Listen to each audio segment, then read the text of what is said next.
Hello hi നമസ്കാരം. ഇന്ന് നമുക്ക് പെട്ടെന്നുണ്ടാക്കാൻ പറ്റുന്ന ഒരു മുട്ടക്കറിയുടെ റെസിപ്പി നോക്കാം. ഇതിനായിട്ട് ഒരു ചീനച്ചട്ടിയിലേക്ക് നമുക്ക് കുറച്ച് വെളിച്ചെണ്ണ ഒഴിച്ചു കൊടുക്കാം. വെളിച്ചെണ്ണ നന്നായി ചൂടാകുമ്പോൾ അതിലേക്ക് ഒരു ടീസ്പൂൺ കടുകിട്ട് പൊട്ടിച്ചു കൊടുക്കാം. കടുക് നന്നായി പൊട്ടിയതിന് ശേഷമാണ് നമ്മൾ അടുത്ത ഇൻഗ്രീഡിയൻസ് ചേർക്കുന്നത്.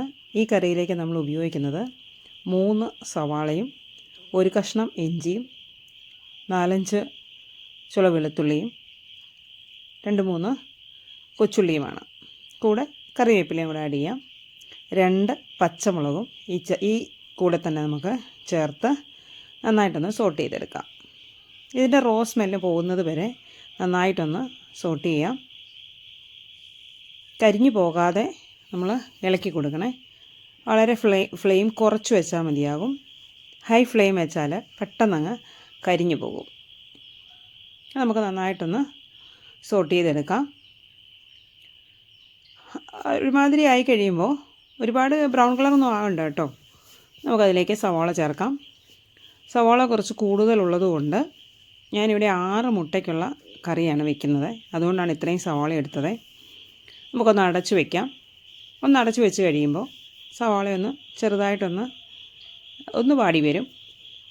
ആ സമയത്ത് വീണ്ടും നമുക്കൊന്ന് ഇളക്കി കൊടുക്കുക. കൂടെ കുറച്ച് മഞ്ഞൾപ്പൊടിയും ഉപ്പുപൊടിയും കൂടെ ചേർത്ത് വീണ്ടും ഒന്ന് ഇളക്കി കൊടുക്കാം. മഞ്ഞൾപ്പൊടിയും ഉപ്പുപൊടിയും ചേർക്കുമ്പോൾ പെട്ടെന്ന് അതൊന്ന് ഫ്രൈ ആയി വരാൻ അല്ലെങ്കിൽ ഒരു ബ്രൗൺ കളറായി വരാനായിട്ടുള്ള സാധ്യതയുണ്ട്. അതുകൊണ്ടാണ് നമ്മളെപ്പോഴും ഈ മഞ്ഞൾപ്പൊടിയും ഉപ്പുപൊടിയും ഒക്കെ ചേർത്ത് കൊടുക്കുന്നത്. വീണ്ടും നമ്മൾ നന്നായിട്ട് ഇളക്കി കൊടുക്കുക. അധികം വെളിച്ചെണ്ണ നമ്മൾ ഒഴിച്ചിട്ടില്ല.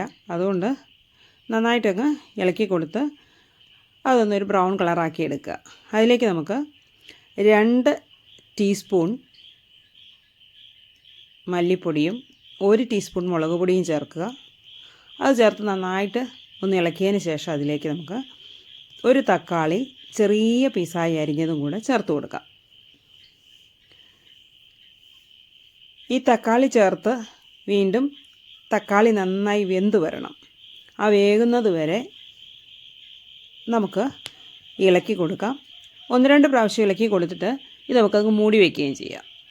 അങ്ങനെ മൂടി വെച്ച് ലോ ഫ്ലെയിമിൽ വെച്ചിരുന്ന് അത് വേകുവാൻ വേണ്ടി സമയം കൊടുക്കാം. നന്നായിട്ട് അത് മൂടി വെച്ച് കഴിയുമ്പോൾ അത് നന്നായിട്ട് വെന്ത് വരും. ആ സമയം നമുക്ക് വീണ്ടും ഒന്നും കൂടെ ഒന്ന് ഇളക്കി കൊടുക്കാം. ഈ സമയം നമുക്ക് ഇതിനകത്ത് നമുക്ക് മീറ്റ് മസാല ചേർത്ത് നമുക്ക് ഉപയോഗിക്കാം, മുട്ടക്കറിയാക്കാം. എന്നാൽ അധികം എരിവോ അല്ലെങ്കിൽ സ്പൈസി ആയിട്ടുള്ള കറി ഇഷ്ടമില്ലാത്തവർക്ക് വേണ്ടി നമുക്കൊരു ചെറിയ ടിപ്പ് പ്രയോഗിക്കാം. ഒരല്പം തേങ്ങയും ഒരല്പം വെള്ള കസ്കസും 2-3 നട്ട്സും കൂടെ നമുക്ക് മിക്സിയിലൊന്ന് നന്നായിട്ടൊന്ന് അരിച്ചെടുക്കാം. നന്നായിട്ട് അരച്ചെടുക്കണേ. ഒട്ടും തരി ഉണ്ടാവാത്ത വിധം അരച്ചെടുക്കണം. അത് അരച്ചെടുത്ത് മാറ്റി വയ്ക്കാം. അപ്പോൾ നമ്മൾ ഇത് അടുപ്പിലിരുന്ന് നന്നായിട്ട് വെന്ത് വന്നിട്ടുണ്ട്. ഇനി നമുക്ക് നമ്മുടെ ഈ സ്പാച്ചുല കൊണ്ട് തന്നെ ഇതിനെ ഒന്ന് മാഷ് ചെയ്തും കൂടെ കൊടുക്കാം. ഇത് നമ്മൾ അരച്ചെടുക്കുകയൊന്നും വേണ്ട. ആ സ്പാച്ചുല കൊണ്ട് തന്നെ ഒന്ന് മാഷ് ചെയ്താൽ മതി. അപ്പോൾ അത് നന്നായിട്ട് അതിലേക്ക് അരിഞ്ഞ് ചേരും.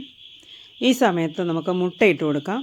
ആ കൂടെ ഒരു 1/2 ടീസ്പൂൺ ഗരം മസാല കൂടി ചേർത്ത് കൊടുക്കണേ. മുട്ട ചേർത്തിട്ട് ഒരുപാട് നമ്മൾ ഇളക്കാൻ പാടില്ല. മുട്ട പൊടിഞ്ഞു പോകും. വീണ്ടും നമ്മൾ ഫ്ലെയിം കുറച്ച് വെച്ച് നമുക്കത് ആ മുട്ടയിലേക്ക് ആ മസാലയൊക്കെ പിടിക്കാനായിട്ടുള്ള സമയം കൊടുക്കാം. ഈ സമയം ഗരം മസാലയുടെ ടേസ്റ്റ് ആവശ്യത്തിൽ ചിലർക്ക് കൂടുതൽ ഇഷ്ടമാണല്ലോ. ആ സമയം വേണമെങ്കിൽ അല്പം കൂടി ഗരം മസാല ആഡ് ചെയ്യാം. അല്ലെങ്കിൽ പെരുംജീരകത്തിൻ്റെ പൊടി ഉണ്ടെങ്കിൽ അതല്പം ആഡ് ചെയ്യാം.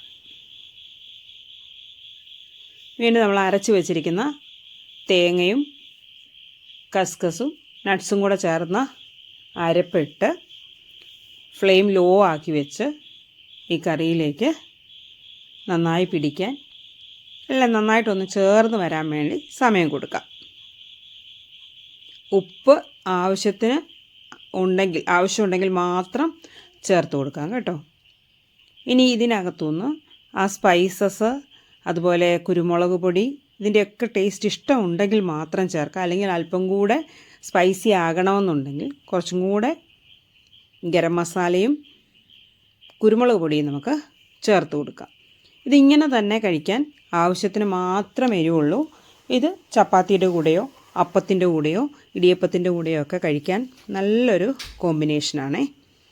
ഇതിലേറ്റവും അവസാനം അല്പം മീറ്റ് മസാല കൂടി നമുക്ക് ചേർത്ത് കൊടുക്കാം. മീറ്റ് മസാലയും അതിൻ്റെ ആ മസാലയുടെ ടേസ്റ്റും അതിലേക്കൊന്ന് ആഡ് ആവാൻ വേണ്ടി ഒന്ന് അടച്ചു വെച്ച് കൊടുക്കാം. ഇത്രയേ ഉള്ളൂ. സിമ്പിളാണ്. നിങ്ങൾക്കിത് ഇഷ്ടപ്പെടുകയാണെങ്കിൽ ലൈക്ക് ചെയ്യാനും ഷെയർ ചെയ്യാനും മറക്കരുതേ.